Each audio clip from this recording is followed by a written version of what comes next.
David Lynch, the iconic American filmmaker whose distinctive vision brought the world some of the most surreal and evocative works of modern cinema, has passed away at the age of 78. Known for masterpieces such as Mulholland Drive and Twin Peaks, Lynch's death marks the end of an era in filmmaking, leaving a void that will undoubtedly be felt by cinephiles, collaborators, and admirers around the globe. The news of his passing was confirmed by his family on his official Facebook page. The heartfelt statement read, "There's a big hole in the world now that he's no longer with us. But, as he would say, keep your eye on the donut and not on the hole. It's a beautiful day with golden sunshine and blue skies all the way." The quote reflects Lynch's character, a man who found beauty in the strange, the eerie, and the everyday. Lynch had revealed in August of the previous year that he was battling emphysema, a chronic lung disease caused by his long-standing smoking habit. Despite the illness, Lynch's resilience and creative spirit remained intact until the very end. "It's the price to pay," he had remarked candidly in an interview, acknowledging the toll his lifestyle had taken on his health. Born in Missoula, Montana in 1946, Lynch's journey to becoming one of the most influential filmmakers of all time was anything but conventional. Initially pursuing a career in painting, his artistic inclinations soon led him to the world of short films in the 1960s. Lynch's earliest works already bore the hallmarks of his later style: dark, unsettling, and deeply thought-provoking. It was his first major release, Eraserhead, 1977, that announced him as a filmmaker to watch. Although filled with disturbing and surreal imagery, the film also displayed a raw, visceral energy that captured the attention of critics and audiences alike.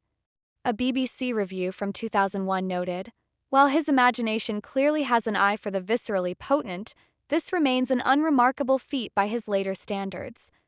Nevertheless, Eraserhead laid the foundation for a career defined by boundary-pushing creativity. Throughout his career, Lynch's work was celebrated and debated in equal measure.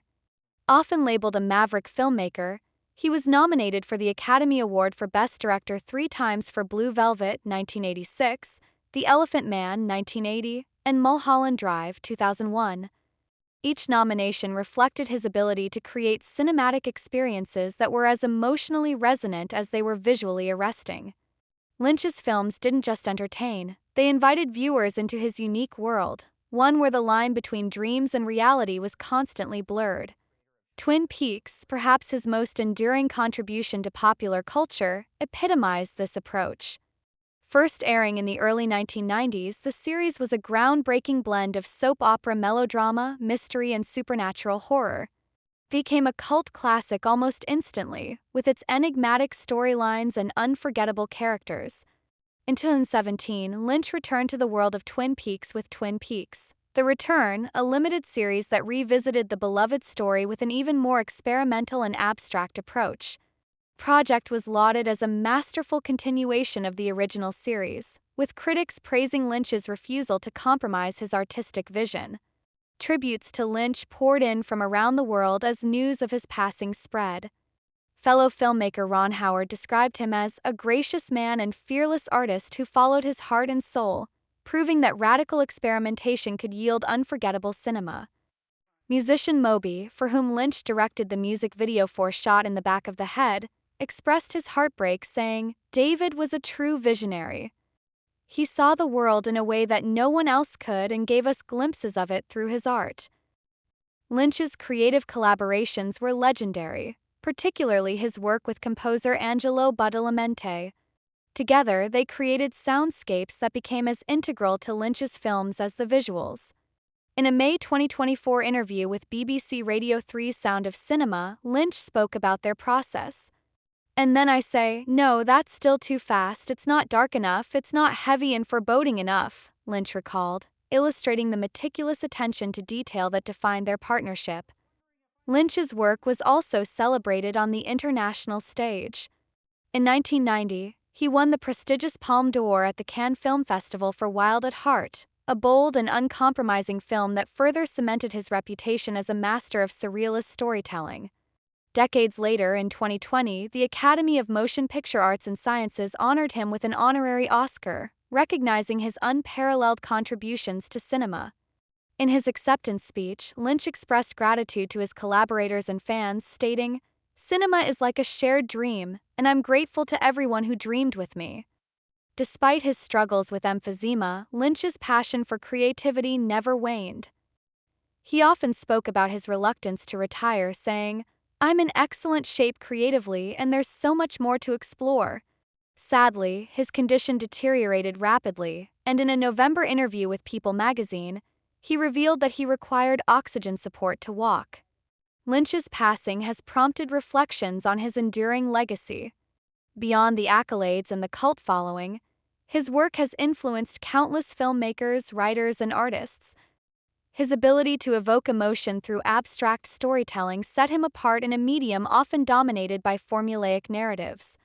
Lynch's films weren't just viewed, they were felt, experienced, and remembered. For many, Lynch was more than a filmmaker. He was a cultural icon. His signature white hair and calm, philosophical demeanor made him a recognizable figure, but it was his philosophy of life and art that truly resonated with fans. He often spoke about the importance of embracing the unknown and finding beauty in imperfection. His mantra, "Keep your eye on the donut and not on the hole," encapsulated his worldview, a reminder to focus on the positive aspects of life rather than dwelling on its voids. In addition to his work in film and television, Lynch was a prolific artist, musician, and advocate for transcendental meditation, TM. He credited TM with fueling his creativity and maintaining his mental well-being, often encouraging others to explore the practice. In 2005, he founded the David Lynch Foundation to promote meditation in schools and among at-risk populations, further solidifying his commitment to making the world a better place. David Lynch's legacy is one of fearless innovation and boundless imagination. He pushed the boundaries of storytelling, challenging audiences to see the world through his lens. Whether it was the haunting industrial landscapes of Eraserhead, the sinister undercurrents of suburban life in Blue Velvet, or the enigmatic mysteries of Twin Peaks, Lynch's work invited us to explore the beauty and darkness that coexist in our world. As we bid farewell to David Lynch, we remember him not just as a filmmaker but as a visionary who dared to dream differently. His work will continue to inspire and challenge generations to come, ensuring that his unique voice remains a vital part of the cinematic landscape. In his own words, "The world is a strange and wonderful place, and if you open yourself to it, there's no end to the magic you can find." Lynch's films often required audiences to relinquish their expectations of traditional storytelling. Unlike many filmmakers, he didn't adhere to straightforward narratives. Instead, he layered his stories with dreamlike sequences, abstract symbolism, and deeply psychological undertones. His works like Lost Highway and Inland Empire perplexed viewers and critics alike, often sparking debates about their meanings. Yet, this ambiguity was precisely what made his films resonate. Lynch once stated in an interview, "Life itself is a mystery. Why should art be any different?" This ethos made Lynch a unique figure in Hollywood. While the industry often prioritizes commercial appeal, Lynch remains steadfast in his artistic integrity. Even when studio executives pushed back against his unconventional ideas, he refused to compromise. One notable instance was his battle to maintain creative control over Dune, 1984. Though the film was a commercial failure, it remains a testament to his dedication to his vision, even in the face of adversity.